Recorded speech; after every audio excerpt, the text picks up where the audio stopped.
Well, good morning, everybody. Oh, I think I got the light up too much. Nope, boom, boom. Okay, so yeah, it's the 5th of November, Guy Fawkes Day, when Mr. Guy Fawkes tried to blow up Parliament, all that sort of stuff. So big fireworks here tonight.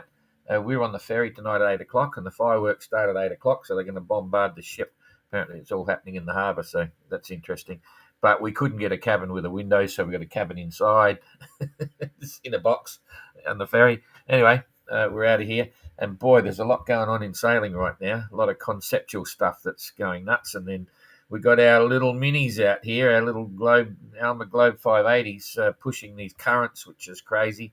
And we've got a timeline. I've only got 30 minutes of fast internet, and then it'll roll over. So when we get to 30 minutes, if you see this kerfuffle going on, don't worry, stand by, and we'll be back. Because JAKUB also sent a message, and he's going to try and call in about 10 past 8. So that's some of the quick ones that are going on. Those pictures at the start, I'll just put you back on. This is actually the new finish line. So from that little flag there going across to the beach, it's a latitude line, and it's on 29 degrees 15 minutes and 10 seconds south. We just moved it away a little bit. Previously, the finish line was across the entrance to the river here, or the harbour entrance, and then they'll come over the marina over there and the Royal Natal Yacht Club and so on. But it might be blowing hard from the north, and it creates a bit of a lee shore and so on. So we just stepped it back. Now, this isn't a full stop finish line. This is a pit stop, so you won't see anything happening on the tracker other than the fact that as they cross, they'll take their photo of their GPS and so on to confirm their finish line. Then they'll make their way into the port, and when they come out again, they're going to have to restart from the same spot. So it'll be a northerly, so they'll have to come up here and cross that and go around and keep going. So, and then these pictures, this is actually Durban. This is just off Google Street View thing, but they had an aerial shot there as well. So that's the beach. There's the entrance into the harbour. That's where they come in the river. It's about 250 metres across here. It's a big ship channel. It's a major spot for them. And that's looking out over to the finish line. The finish line's down here on the horizon a bit, half a mile from there or something like that. So when they cross that, they make their way in. So here we all are, and it's been very interesting to see what's going on. So we're going to go straight to the tracker. And the late arrivals this morning will have to go back and watch the replay. But yeah, it's quite fascinating. So you're on the tracker there now, and I'm now coming onto the tracker. So there we go. And this is the what I call the windy view. It's just showing the wind, but you can see, besides the fact that there's nothing there in terms of breeze for the majority of the fleet, so they're drifting around. It's not only that, it's an amazing look here. I just took a screenshot for the previous number of hours. If we go to currents, this is where it's at. It's not so much the wind at the moment. And boy, what a mess. You can see Pila. Look at what's happened to Pila. There's not much wind, so she's gone backwards. She's heading southeast now, right? So I guess that wasn't such a good move to come down through the middle and not roll over the top, because you'll see Josh, who was right at the back of the field, is now going to pick up. He's following Adam. So there's going to be a split here, and I think it's going to go through with Christian. So you're going to see three groups now. You've got the lead group, and I'll still put Kerry in on that, but he's having challenges. He's up high. We'll have a look in a minute. So there's the lead three. I think you'll see them pop in, and then you're going to see a dividing line with Christian, Adam, Josh, and Jasmine. Jazz is not looking too bad, but she could have ridden that down. But then you get into this one. So what do? If you ride the current down here with the wind, get down here, you get that, and you got to push through it like Kerry said to do. He's just nicked the top of the corner, which is probably okay. Dan and Renault looking like $1 million. They're going to pull away again. They're looking good for a few reasons, which we'll have a look in a minute. But yeah, what'll happen here is Ayrton's locked in. He's at the back end of this lot, back end of the next one.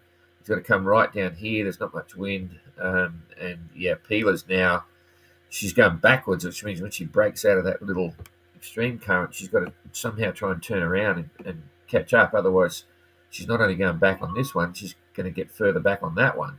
So she was hoping to break through here. Like JAKUB might just get through there and get down here if he can. It could be happening. But anyway, let's go. So it's always a bit of a toss-up whether I show you the current or the wind, and I'm not going to get too complicated with this because it's very involved, and they're all, especially when there's no wind. If you're a yacht in current with no wind, not a lot you can do.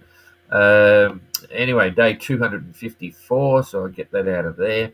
And we'll start back here. We'll start at Pila. So she's doing 3.3 knots backwards at the moment. So the daily run's a bit irrelevant, but only showing 34 miles. JAKUB's tacking along in here with no wind and current, only doing 1.7, 42-mile day. Eric, 1 knot, 42-mile day. Urton, 1.8, 58-mile day. Christian, 1.2 and 64-mile day. Getting pushed around by the current. There's no wind up there. Josh is doing 2.3 from the current probably, and Jazz did the same, 3.2, just pushing with the current. There's zero wind. That's what it's showing anyway. It might be a bit different in reality. 3.3 for Adam. He's heading down in the right direction, and Kerry's now hit the breeze. As you can see, the next problem, you've got this sou'wester, and you're going to be waiting for it to roll around because you'll hold that on port tack and go into it. It's going to get a bit messy because he's 25, gusting 30, maybe even a little bit higher. And Dan and Renault have hit that, and they're paying off a little bit. Keep it on the beam, be wet and woolly. But anyway, Kerry is doing 3.1 knots and still managed a 110-mile day. He's done really well, to ride that out, and even in the light winds. So that current was helping him. Dan, 124-mile day. That's okay. And making 6 knots at the moment. And then we got Renault, 6.2, 132-mile day. And that's looking okay. So now let's look at what's happening with the weather. Excuse me, sorry. We want to look at bouncing this forward now. So I'll go every 3 hours. We'll see. So the stronger southerly wind is dying off a little bit. So it's only there's 6 hours gone through. You're getting a bit more manageable. Still no wind for the back end of the fleet.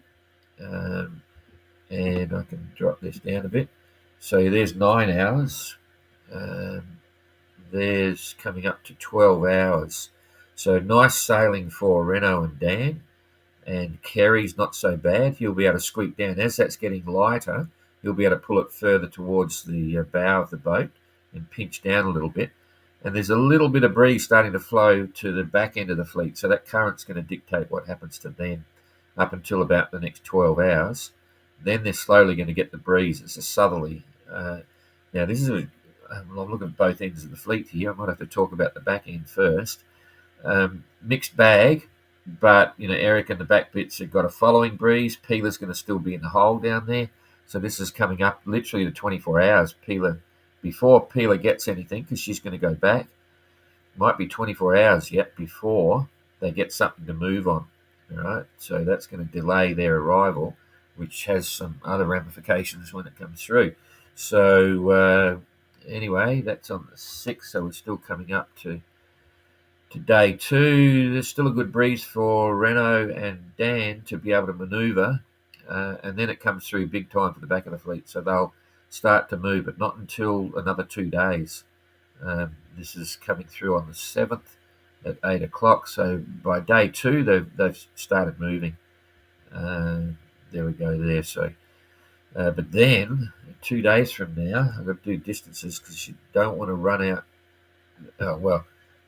Coming back here, the breeze in the Gullis current there as they're closing, it's going to be on the beam. I'm going forward now, back to day 1.5.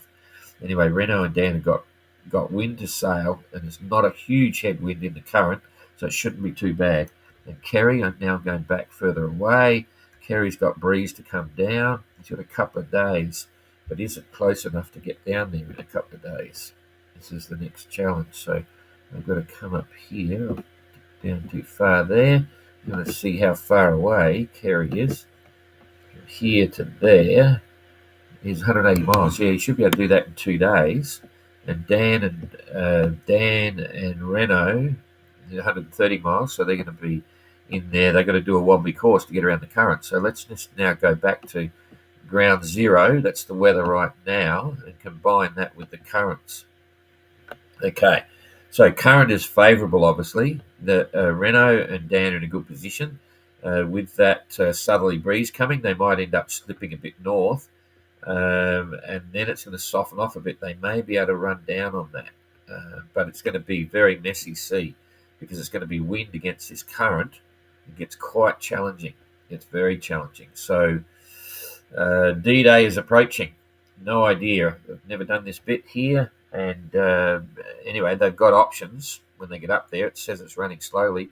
If you get in the other side, you see you've got a head current. It's a counter current coming up the back end there, but it's only, not too bad. There's a no man's land in the middle. As soon as you see it calm, if the wind swings in 2 days, it's not too bad. But anyway, we'll move this current along now and just see every 3 hours it's decreasing a little bit. Perceptively decreasing a little bit, going down below Durban. That's not too bad. Kerry will do all right with the current coming down. He's got a push. So there we go. That's 1 day of currents. It's holding. The mainstream is holding just below, like what I call. That's it. That's all we get for the current now. It's below the level of Durban. It's actually the fastest dropped right down for the next couple of days. So those early ones coming in are looking pretty right. Let's hope it stays like that, and they'll be able to zip across. So that's something like where it's at.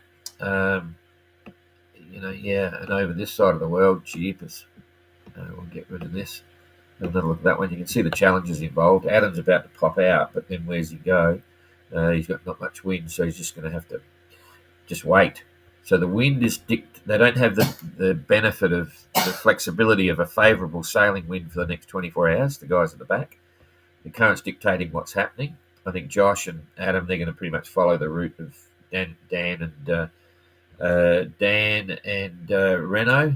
Jasmine may follow the route of Kerry. She's going to come out of that looking pretty good, get this little bit of a current coming. Jacob say ring you, but no answer. Ring me, no answer. That's interesting. Why is there no answer? I'm not showing any connection with Jaco. No missed calls. I'm not on silent. Just get him to try again. Maybe you ring him. Yeah, I'll ring him. It's not connecting. Did you put this on the internet? Yeah. Hang on. I've just seen 2 missed calls pop up. Hang on. I'll call him now. We might have Jaco here coming up in a minute. I'll just come back on me here. Let's see if I get him. It's ringing. Hello, we got you. Hang on. Let me put you over here. Okay, so how are you? What's happening? You're drifting around in the current. Well, having the good time now. Yeah. Life is good. Yeah. I'm screaming a lot about 1.1 knots. Yeah, and anyway, just tell us, go and show us. What's the sea doing? It must be flat calm. Is it glassy or what? I can show you. It's quite pleasant view. Yeah. Okay. If you're on a holiday. Yeah. Yeah. So what's so what's been your game plan? I see you have, I don't know what's happened to Pila. That it all went to mud, but you've held the southern course under the currents. You're happy where you are? Well, I tell you this: who doesn't risk doesn't drink champagne, right?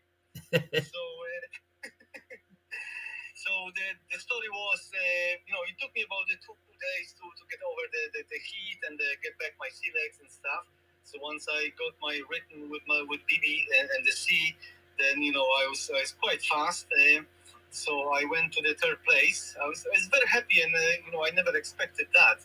So and then I was like analyzing the weather because approach to the Durban it could be tricky, and one day was showing that if I'm coming with the northerly breeze very strong, I was afraid that it might be some rolling swell into the harbor entrance, and so I was thinking, should I go following the current and go north But then when I was calculating the timing and the weather, it looked like this front which is coming tonight and the next one will bring a very strong wind against me when I'm close to the Africa, and then I will be tacking against the big sea. So I was thinking, okay, if I'm quite fast enough, I can go through the weakest point of the current and get where I'm here now. And when that breeze comes, I will have a much better angle to sail. So obviously, I underestimated current because I was sailing against the 3 knots of the current and screaming along the water by six and a half knots. I was only making 2.5 knots VMG, velocity made good. So it was very frustrating for 2 days. I was desperate. I was nearly broken, but last night the weather started coming a little bit. The waves came down. So the sailing was still quite slow, but more pleasurable. And I had a very good sleep over the night.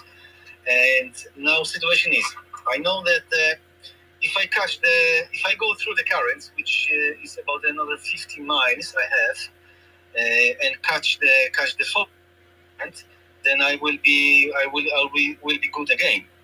But if other guys will catch that current first, then I'll be left behind. But what I like to do, I like to paraphrase one of the greatest Polish poets and a philosopher. He used to say, and that used to be my philosophy, because all my life I was going against the current. So the human nature should be to go against the current, to seek the sources, and because rubbish goes with the current. Yeah, I know what you mean. Listen, I got to say, I'm right with you, because everything you just described then, I was thinking the same thing. When I'm watching the stuff, but I always warn people that the current that we're seeing on the graphic may not be right. It's very hard to predict the current, and I could see that. Where you and I were thinking, oh, it's only about 1 knot. You can push through that. And then I saw what happened. And I thought, oh, jeepers, it's not quite right on the windy. Or so yeah, you got caught. But anyway, I mean, you're doing a good job. I kind of expected the wind did not cover the currents because I experienced this earlier, and I knew I cannot rely. However, I saw some satellite thermal visual picture, and showing that this kind of circular motion of the current. So I was thinking, okay, if I go southwest, sooner or later I have to go through the weakest point of the current. And while I was sailing, I was looking my course over the ground, course over the water, and trying to judge what is the angle of the current. And I was nearly to give up and come back. I even sent the text to Eric, because I saw that Eric is following us. I said, Eric, it's not a good way. You still have a time to turn back. That's what I would do if I were you. But all of a sudden, I saw the current changing to the north a little bit, and I was thinking, right, if I'm in this circular system of the current, that means I'm nearly halfway, or soon I will be out. So I continued. I saw Pilar doing the strange maneuver, going south, and I don't think this was the right idea, because the south there was more current against. So I don't know if she be able to go to Durban for the next 2 weeks with this weather. But Yeah. Hopefully she will. Yeah. And the other thing is, we're in the early stage of your decisions. I was, again, thinking exactly the same. I said, they're going to arrive on top of a strong current, the Agulhas to start, and it's all wrong. The wind against tide, it was going to be tricky, but everyone slowed down because they've had to go up and around and under and all this sort of shit. So, yeah, very tricky, eh? So you're reasonably comfortable where you are now and going forward, just waiting for the wind. Yes, the last 2 days were very choppy, and the wave, the sea state wasn't big, but was very uncomfortable. It was quite rocky road, and I had to hand steer all the time. to make a little bit of progress. But since last evening, it's pleasurable time. I tidied the boat. I made some nice food. I slept all night. So waiting for the weather now, and thinking how the sea state would be, because it might bring some choppy waves, obviously not the big ones. Yeah. Okay. So you look healthy. You're feeling healthy. You know, like you're still enjoying the ride, all that sort of stuff. I tell you what, for the last week, I think something is changing on me, and there is one big fear rising in my heart, that I don't know if I be able to step out of the BB when the journey is over. If I should stay and live on, because I still get used to it. Yeah. I can imagine. And do you reflect on where you are now and where you've been? You know, like do you often sit back and think, "Hey, this is crazy," you know, or "Wow," you know, like Every single day. yeah, Every single day. You know, as a kid growing up in the communist system, that we had no passport and we could not even dream about going abroad anywhere. So I knew I never gonna go to sail seas or the ocean. Like my dream when I was teenager was if I could sail the Baltic Sea, like being on the sea. yeah. Then you can kill me. This was my dream. And do you know what? What? I haven't even sailed the Baltic Sea yet. Oh, plenty to look forward to then. Jeepers, that's cool. Yeah, it's an amazing journey. You know, when I'm gobsmacked at what you guys are doing. It's just amazing. So it's fantastic. You know. Anyway, good to see. My last thought. I just give you my last thought. That I'm type of the dreamer. Okay, I've always never thinking about the racing. I never liked racing, those modern super duper boats. For me, it was always like you and your boat, and you have to look after each other to go through everything. So not rely. My attitude to the electronics. Yeah. Completely that. So, but this adventure, because this way or another, it is a race, and the race gives you a motivation to be faster. And my point of view is, I'm not trying to be competitor to go as fast as possible, because I know sometimes I can put a little bit more sail to gather 0.2 or 0.5 knot, but I know that the boat won't be comfortable. However, it just gives me the motivation to be more efficient sailor. And efficiency means faster as well. So I'm extremely happy that I'm here where I am, and I learn a lot. Yeah, absolutely. That's what we call life changing and life defining. You certainly remember this one for a while. Hey, just in case we get chopped, we might lose the internet shortly. But anyway, well, that's all good to hear. And how's your sales? Like any, you seeing any degradation in the sailcloth with the sun? I tell you what, like I'm using the full main now, and then and the A5, and see my Jeep. Yeah. It's covered. Yeah. It's in the bag. Yeah. All my sails that I'm not using either covered or inside the cabin. So often in a port, I'm washing them with the fresh water. So I kind of look after them, because I never had a spare sail. Only now in Durban, I'm getting my first one, which is the A7, and that's it. I have no more, so I have to look after them, and they will look after me. Yeah, absolutely. All right. And so, you got plenty of power, obviously. So tell me your experience with the Starlink. Who else have you been calling? How have you been using the Starlink? Well, I call to my friends, from time to time. I call to my kids, because I like to see them and talk to them and just be for them. I log twice or three times a day to see the others one's progress, and obviously to update myself with the weather.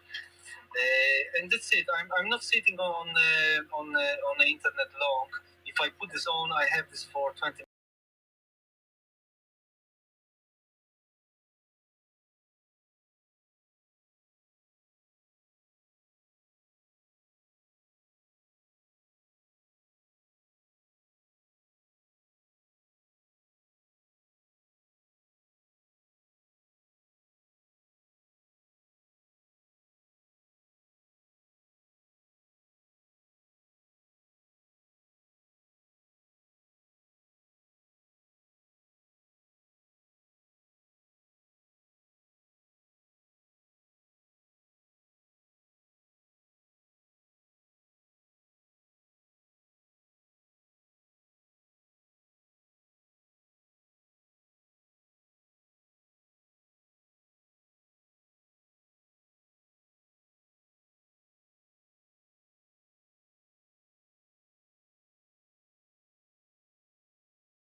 we're coming on now. We're nearly back.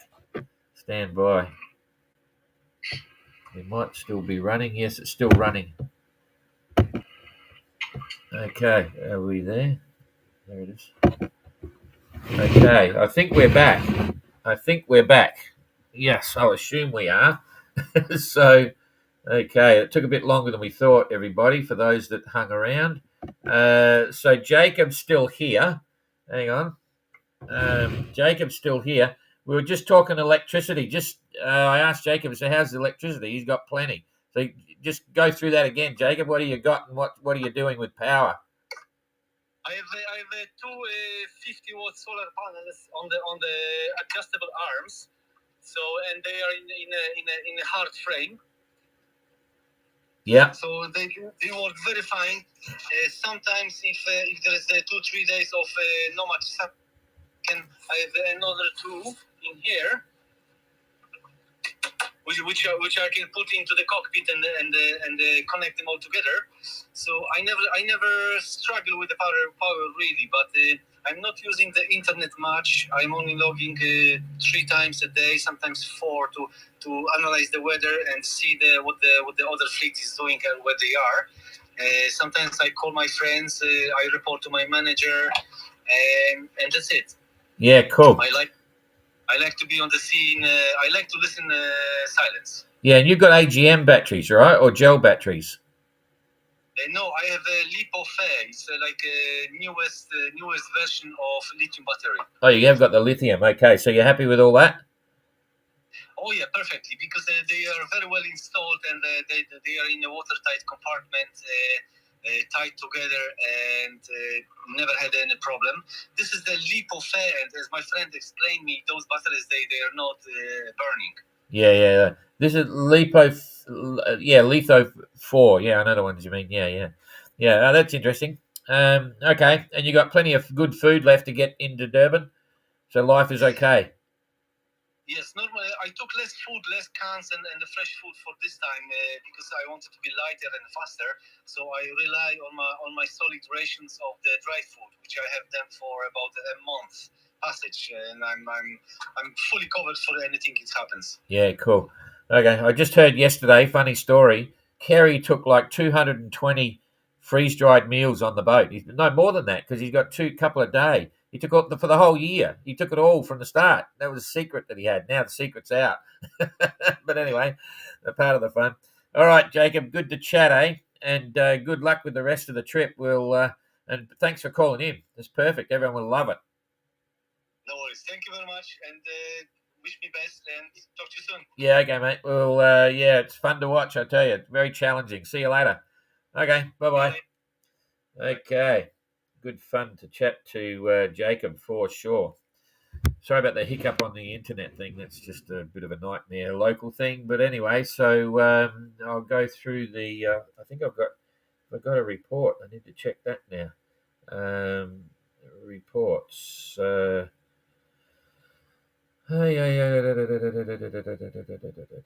got to see here just to have a check. Jacob was coming in. MGR entered reports. Wow, big one from Argo. That was yesterday. So Argo, nothing. No other reports. Oh, we're not connected there, JJ. I don't know what's going on there, but anyway. Can you just check that before There's nothing because. Okay. No, but they. Okay. All right. So I don't think I've got anything there. And boy, yeah, I was going to talk about some things for sailing, but I'll keep it to tomorrow. There's a lot of controversy going on at the moment with the events with the America's Cup, with the Ultims, and bloody Violet. You know, this sensation in sailing from the Vendée Globe. Ada put a copy of a video up yesterday on her LSTV site. And it got it's gone to 112,000 views. You know, that's how crazy people are about Violet. But anyway, big controversy. Because what happened was there was some stuff on the foil, right? It's on the Amoka, and she leant out with a boat hook through the rail to hook this rubbish off the foil. And she's not wearing a safety harness and not wearing a life jacket and stuff like that, and they've all just gone nuts over it. He said, "Why don't you clip?" Blah, blah, blah. Quite anyway. Called risk assessment value judgments, all up to the skipper at the time. You know, we've gone through all that. Anyway, And what do we got here? So, g'day, Bruce. Thanks. Don and the MGR watching from India. G'day, Vivek. Hey, good to see you. Vivek's a sailor over there, friend. Yeah. So hope you're well. Peter DeVries, just simply loving following it. Go, Daniel. Yeah, it's cool. A lot going on at the moment, more than we all expected. But they're all safe, which is good. Jackie, g'day. Go, Dan. G'day, Christine. Still in Mozambique. Wind and salt. That's a good one. Yep, we're going to do this session one day where everyone's got to come in and say who they are and why they got that name. Laura, morning from Durban. Can't wait to welcome you all. Yep, that's cool. Rathlin, what a pleasant, intelligent person Jaco is. Yeah, he sure is. Wind and salt. This leg has been great to watch with all the variables. Yeah, sure has. Better than trade wind blast. Christine, system down. Yeah, no, we were warning about that, but we're back again now. So thank you. Okay, that's it. So thanks for sticking around, the diehards, and we won't be here tomorrow. We'll be getting off the ship. So it's a critical time because Renault and Co are going to bring it in. And then I've got a meeting when we get in at midday or something in Sub Alone, but I'll try and come up and we might have to do it from the car. We'll see how we go. Anyway, thanks for following, like and share and all that sort of stuff. And we'll see you sometime tomorrow, but I'm not sure when. Goodbye.